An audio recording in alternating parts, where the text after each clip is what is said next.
श्री गणेशाय नमः। भक्तों, आप सभी का मेरे चैनल भक्ति कथा सागर में बहुत बहुत स्वागत है। भक्तों, हिंदू पंचांग के अनुसार हर मास में पड़ने वाली संकष्टी चतुर्थी का विशेष महत्व होता है, लेकिन अधिक मास के कृष्ण पक्ष में आने वाली संकष्टी चतुर्थी सबसे विशेष होती है, क्योंकि यह 3 साल के बाद आती है, जिसे त्रिभुवन चतुर्थी कहते हैं। अधिक मास चतुर्थी या मल मास चतुर्थी के नाम से भी यह जानी जाती है।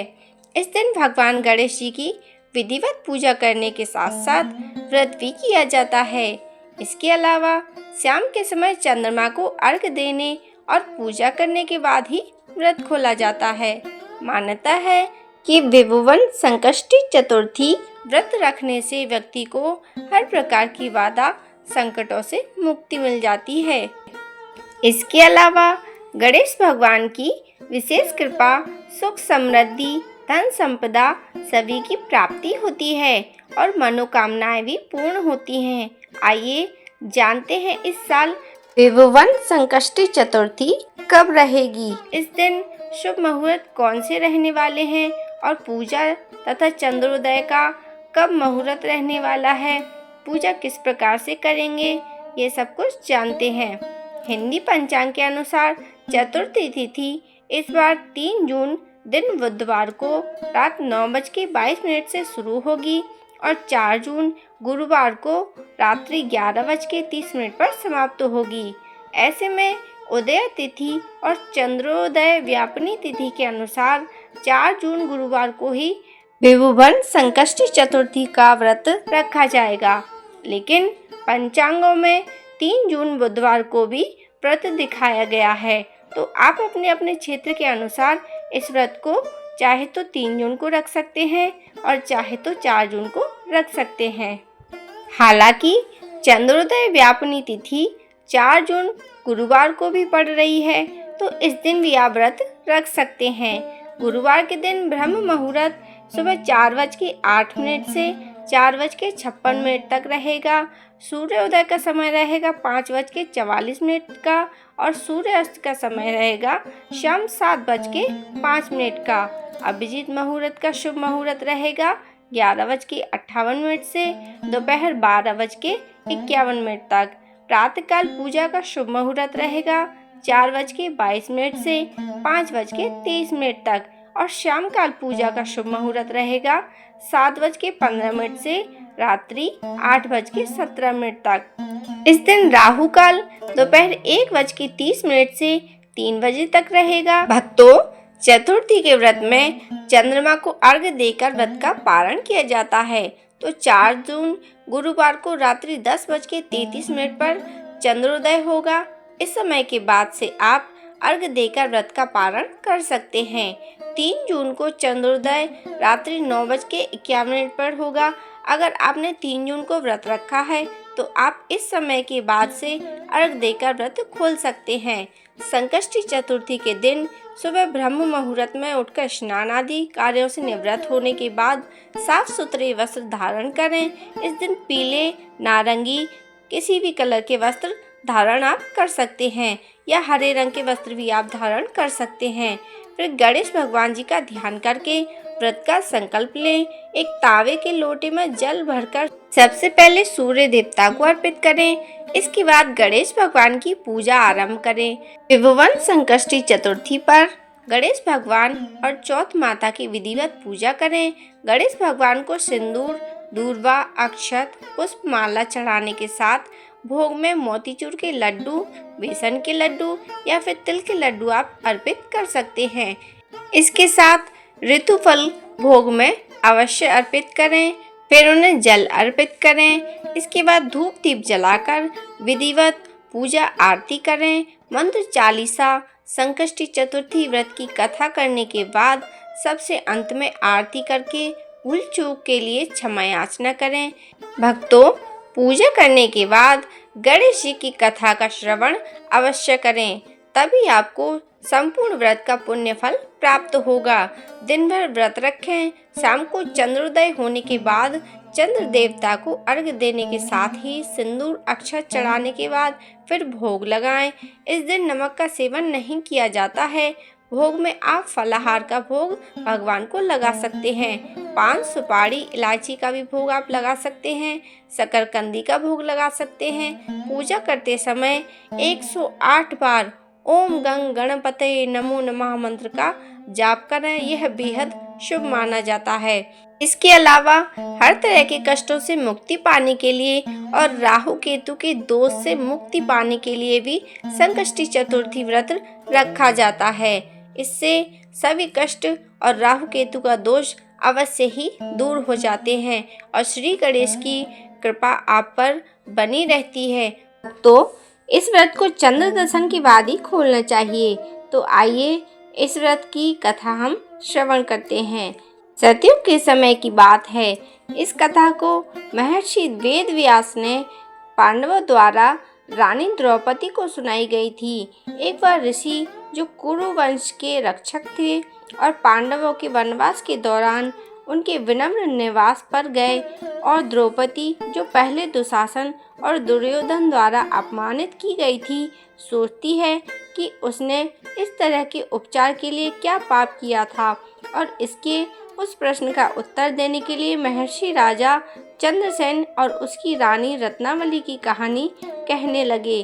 प्राचीन काल में सतयुग में चंद्रसेन नाम के एक राजा थे। राजा चंद्रसेन धर्मपरायण और सदाचारी थे। राजा अपनी पत्नी, पुत्रों तथा बंधु बांधवों के साथ आनंद पूर्वक अपने महल में निवास करते थे। सौभाग्य से उनकी रानी बहुत गुणवती तथा प्रतिव्रता थी। उनका नाम रत्नावली था। एक दिन शत्रुओं ने उनके राज्य पर हमला कर दिया और उनके राजपाट, सिंहासन आदि पर अपना आधिपत्य जमा लिया। राज्य छिन जाने के बाद राजा चंद्रसेन ने भाई बंधुओं ने भी उनका साथ छोड़ दिया। इसके बाद राजा अपनी पत्नी रत्नावली के साथ वन की ओर चले गए। वन में भटकते हुए भूख, प्यास और कष्ट सहते हुए समय बीत रहा था।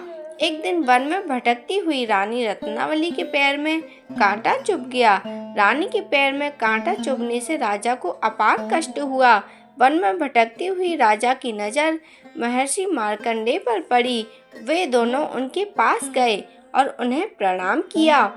वन में विराजमान तपस्वी एवं जितेंद्र मणि मार्कंडेय से हाथ जोड़कर राजा चंद्रसेन बोले, हे ऋषिवर, मैंने पूर्व जन्म में ऐसा कौन सा कर्म किया है, कौन सा पाप कर्म किया है जिसकी वजह से मेरी राज्य लक्ष्मी शत्रुओं द्वारा छीन ली गई। यह सुनकर ऋषि बोले, हे राजन, मैं आपको आपके पूर्व जन्म के बारे में बता रहा हूँ। आप उस जन्म में भी एक राजा थे। एक बार आप शिकार करने गहरे वन की ओर चले गए। आपने शिकार करते हुए रात हो गई और उस वन में आपने एक सुंदर सरोवर देखा और उसके किनारे लाल रंग की साड़ियों में सुशोभित नाग कन्याओं को भी देखा। वे सब वहां संकष्टी चतुर्थी का व्रत कर रही थीं। वे चंद्रमा को अर्घ्य देकर अपने घर जाने लगी। तब आपने उनके सामने खड़े होकर उनसे पूछा कि हे नाग कन्याओं, कृपा करके मुझे बताओ कि आप किस भगवान की पूजा कर रही हैं। मैं भी यह पूजन करना चाहता हूँ। यह सुनकर कन्याएं बोली, आज अधिक मास की चतुर्थी तिथि है। इस दिन भगवान गणेश जी की पूजा करते हैं। दिन भर उपवास कर शाम को गणेश जी की पूजा करने के बाद चंद्रमा को अर्घ्य देकर हम अपना व्रत पूर्ण करते हैं। यह बात सुनकर राजा ने नाग कन्याओं को नमस्कार किया और मन में इस व्रत का संकल्प करने के लिए विचार किया। वे नाग कन्याएं वहां से चली गईं और इस व्रत के प्रभाव से गणेश जी आपसे प्रसन्न हुए और आपको पुत्र, सद्गुणों वाली स्त्री, धन धान्य आदि से परिपूर्ण कर दिया। परंतु धन के गर्भ में आकर आप गणेश जी का यह व्रत करना भूल गए। इसके कुछ समय बाद आप मृत्यु को प्राप्त हो गए। आपने अपने पूर्व जन्म में जो गणेश जी का पूजन किया था, उसके प्रभाव से आप इस जन्म में भी राजा बने। धन के गर्भ में आकर आपने जो व्रत छोड़ा था, उसके पाप के फल स्वरूप आपकी यह गति हुई है। यह बात सुनकर राजा बोले, हे ऋषि मार्कंडेय, अब मैं ऐसा क्या करूं जिससे मुझे इस संकट से मुक्ति मिले।